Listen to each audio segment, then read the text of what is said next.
Welcome back if you've been here for the first part of this little mini-series. Welcome if you haven't been here before. Today is part 2 of making a little sibling for this bunny that I have named Herr Knix. And Lucy, the friend that is getting the new one, has now chosen the fabric, namely this one. So we're gonna have a cute little black and white striped bunny, and I think I'm maybe also gonna throw in a little detail work that will be a little surprise for her. So we'll make it very cute for her, and hopefully she will be happy. Yeah, my name is still Lena, I'm still from Germany. I still don't technically have any idea of what I'm doing, but I still feel like I want to put it out somewhere, and so that's what I'm doing. Alright, here we are with our fabric. I've pre-washed this and I've ironed this like a good girl, because you should always do that. Sadly, it has decided that rolling up is what it does, and rolled up is what it will stay no matter how much ironing happens to it, so sad face, but happens. I'm now gonna put my pattern pieces one by one onto it. This is the front body piece, one of the larger pieces. I'm gonna start with them. I've drawn a line here that is at a right angle to the center symmetry line to help me with placing the stripes of the fabrics, and maybe to also later help me with lining the two pieces up.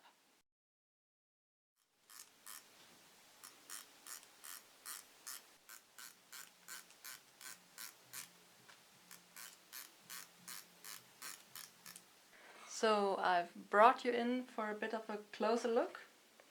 I have now traced around the entire thing with this. I don't know how well it picks up because it's just a light yellow, but I've got the entire outline on the fabric now.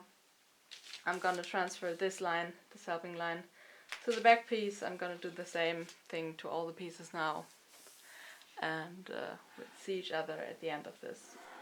To do this, I've got this just a little gadget filled with yellow chalk.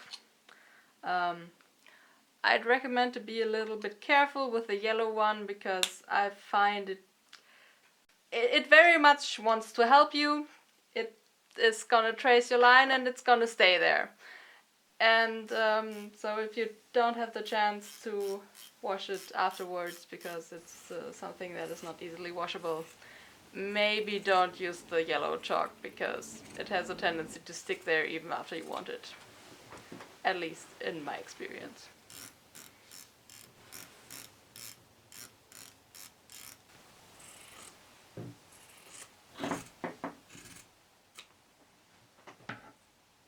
Up until now, you've seen me transfer the pieces for the front face and the two body pieces, and I'm now going to transfer the back of the head. And this is the one piece where I have to pay attention because it isn't symmetrical on the center, so I'll have to make sure that I pay attention and actually flip this once, so that I actually have the left and the right side as I need them. For everything else, because it's symmetrical, it doesn't really matter.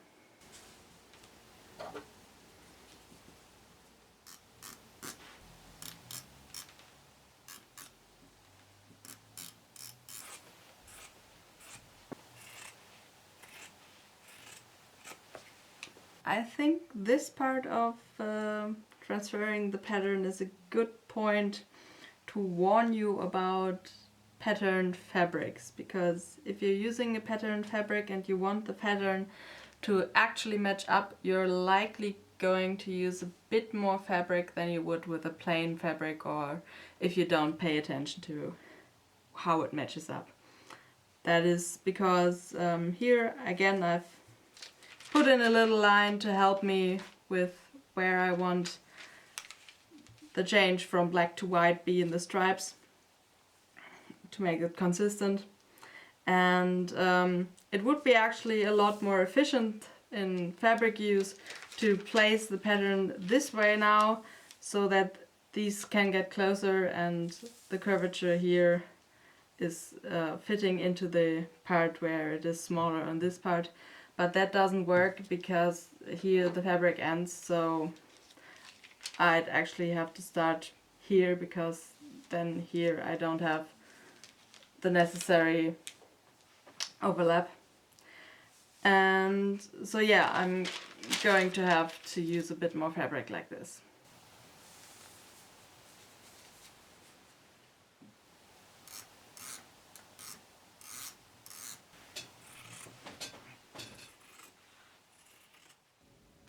Time for cutting.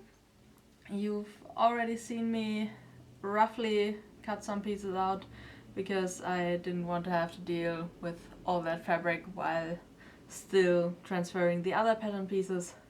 But now we're gonna cut the single pieces. Remember to add in the seam allowance if it isn't already included in the pattern, which in my case it isn't. And always remember to use different shears for fabric than you use for paper, because paper will dull your fabric scissors.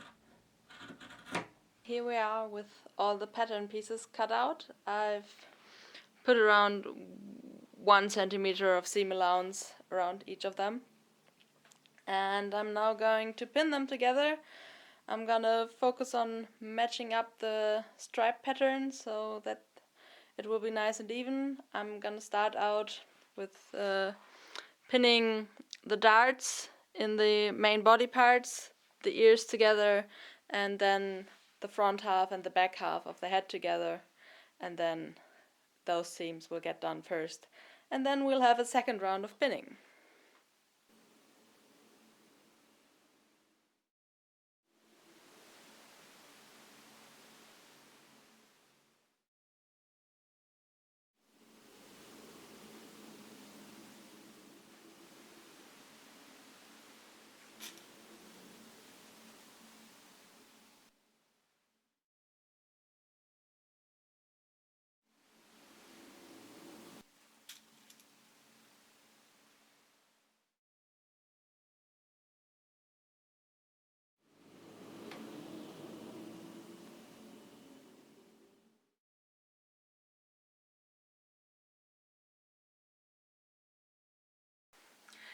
Say hello to the sewing machine, because now we're gonna sew the seams that we've pinned just now, which is the 2 ears, the darts on the body pieces, and the front and back halves each of the face. Also take note how long it's taken for this video, which is the second video, to get to the part where I actually sew something. There's a lot more to sewing than just needle, thread, doing things together. The rest of it takes a lot more time than the actual doing stitches, a lot of the time. At least when you're machine sewing, it obviously takes a little longer if you do things by hand, but even then, the rest of the stuff, there's quite a lot of it.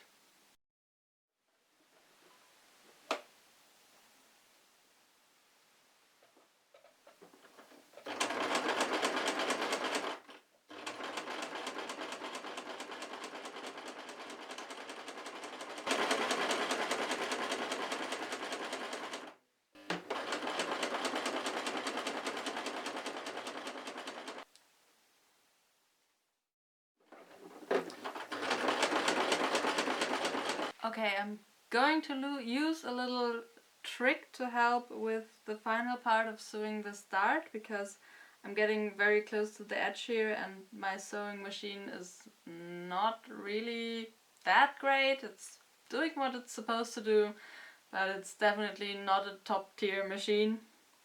And so when I get close to the edge, it definitely has a tendency to become less accurate than I want it to be. And just putting a little bit of baking paper below that can sometimes help, and stabilize it a little more so that the edge of the fabric doesn't get pulled down too much, and you can get closer to the edge, which will make your dart look much nicer and more precise.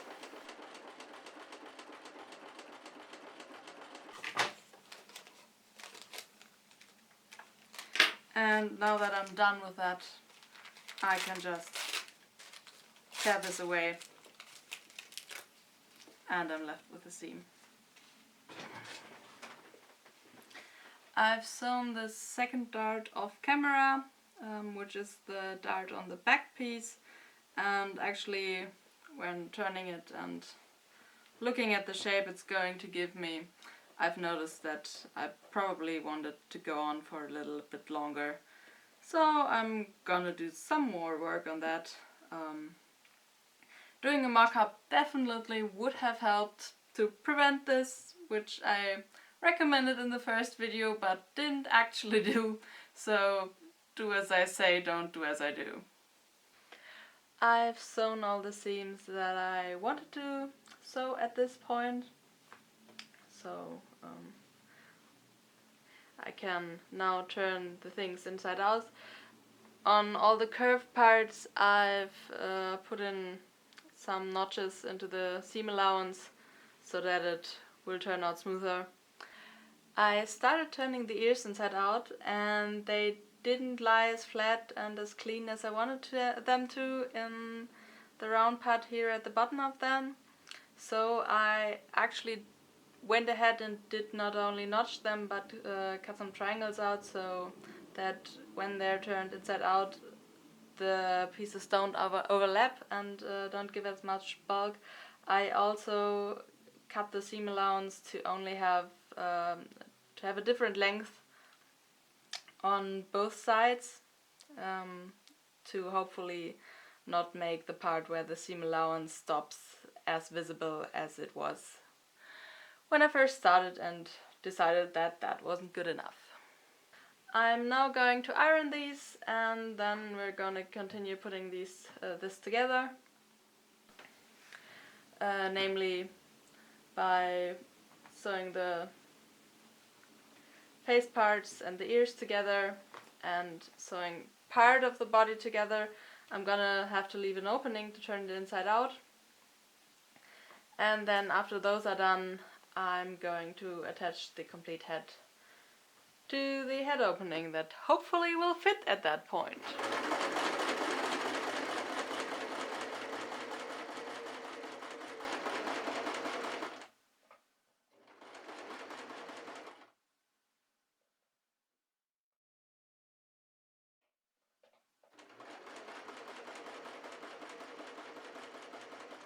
I've sewn together the head and we can turn it inside out now, and then we're gonna insert it into the body and sew it on.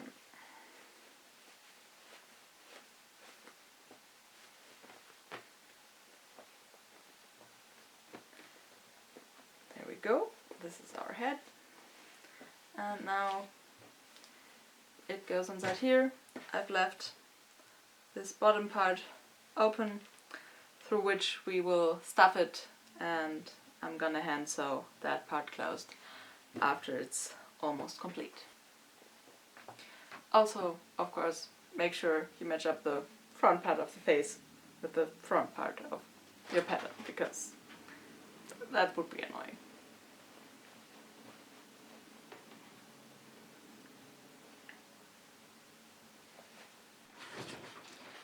I've pinned the head inside the body now, and it's looking a little weird right now, but it's all going to be fine, I promise.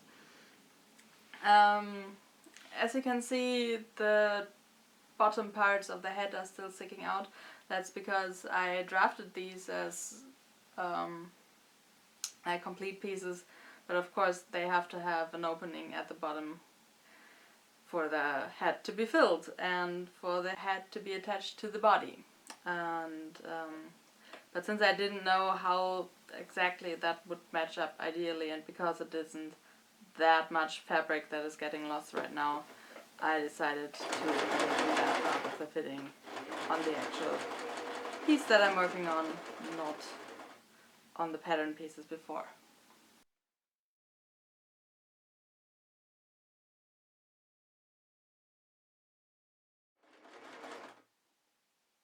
And this is the complete body with a head sewn on, which we can now turn inside out and put stuffing into.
And I'm done. And this one here is the new Herr Knix. Sorry that you probably didn't see as much of me closing up that seam. It was a bit fiddly down there to do that, and you probably only would have seen the back of my head getting way too close and not really seeing what I'm doing. Yeah, the eyes I did with a little bit of embroidery yarn, and as I promised, or as I said, I wanted to do a little something special for this one, and I didn't film that one because I didn't have the time to film it. And I'm sorry, I know that that is a bit of a annoying move. It's that, look, I made this salad and now from somewhere I come up with this sauce and didn't show you how. That they do on cooking shows, but I made this little bow tie, mostly sewn by hand. It's got Velcro here on the back, so that it goes onto the bunny like this and makes him even a little cuter than he already is. So thank you for everyone who's stuck around until here. I know that this is still nowhere near professional or anything, but I'm ridiculously happy about every single feedback I get on various occasions, whether it's a like or people telling me what they thought of it. So yeah, thanks for watching, and I'll be around again.